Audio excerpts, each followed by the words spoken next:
প্রাসাদে যখন বসে আছি বিধির বিধান সমস্ত গন্ধ আমার সর্বাঙ্গে প্রবেশ করেছে। যখন আমি রাজ সিংহাসনে বসি তখন মহামান্য মন্ত্রী মশাই বলছে, রাজা আপনার চাকরি আর করতে পারবো না। কেন? আপনার চাকরি করে আমার ছেলে মেয়ে নির্বিঘ্ন জীবন যাপন করে। না, আপনার শরীরে গন্ধ ছুটছে মহারাজ, আপনার শরীরে গন্ধ ছুটছে। তখন মহামান্য মন্ত্রী মশাই চলে গেল। এ কি করলাম? মহামান্য মন্ত্রী মশাই চলে গেল। অবশেষে সেনাপতি বলছে, মহারাজ আপনার চাকরি আজ থেকে করবো না, আমি করবো না, আপনার সর্বাঙ্গে দুর্গন্ধ ছুটছে। সেনাপতি চলে গেল। অবশেষে আমার অর্থাৎ আমার রানী বলছে, ওগো স্বামী, আমার পিতা তোমার সঙ্গে বিবাহ দিল 7 পাকে বাধা দিয়ে, তুমি শঙ্খ সিঁদুর দিয়েছিলে, আজ থেকে তোমার সঙ্গে আমি সংসার করবো না। রানী, আমি কি অপরাধ করেছি? না স্বামী না, তোমার সর্বাঙ্গে পচা গন্ধ ছুটছে, পচা গন্ধ। আমার অর্ধাঙ্গিনী বিদায় হয়েছিল গেল। আমি নিরালাই প্রাসাদে বসে থাকলাম।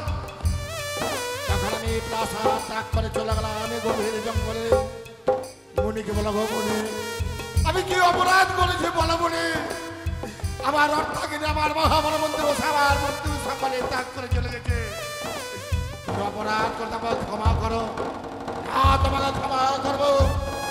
তুমি আমার পদ ধুলি জল যদি স্পর্শ করতে পারো তবে ক্ষমা করবে। তখন মনের এক পদ আমি নিলাম, সে ধোয়া পোকা কিলবিল করছে, পচা গন্ধ ছুটছে। তখন আমি বললাম, এগো মনি, অন্য পদ দাও।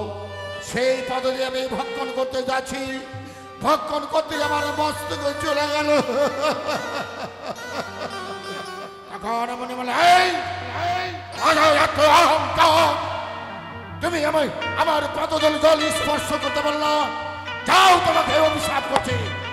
নাগ বংশে নাগ জনিতে জন্ম হইবে।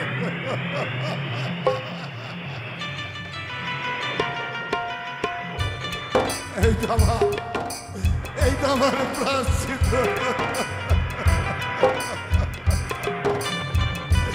আমি দংশন করব।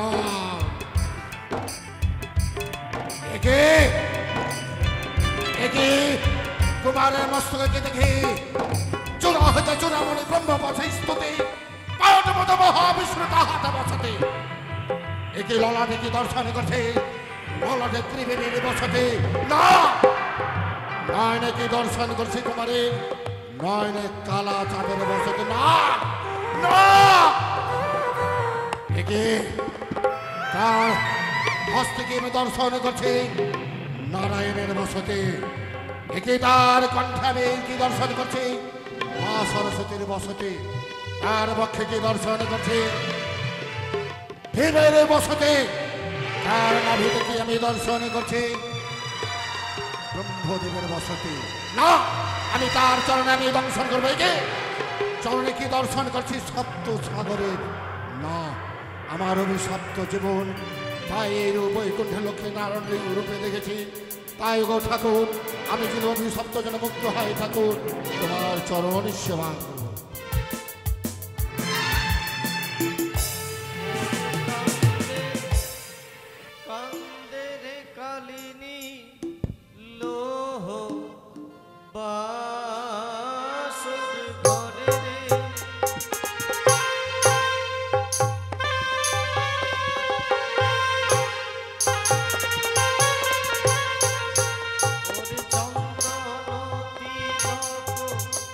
ভালে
কি আমাদের সর্বকুলে নিয়ম রয়েছে, কেউ যদি আঘাত না করে তাকে দংশন করতে পারে না। কিন্তু এই তো প্রভাত হতে যাচ্ছে, এখনো পর্যন্ত তার কোনো দোষ পাচ্ছে না, আমি কি করে তার দংশন করব?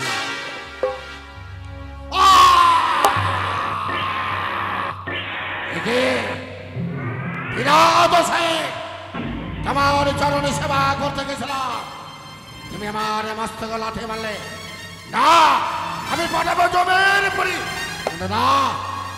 প্রথমবার ক্ষমা করব, ক্ষমাহি পরম ধর্ম। এই বলে দংশন করো, পাঠাবানি জমের পরি।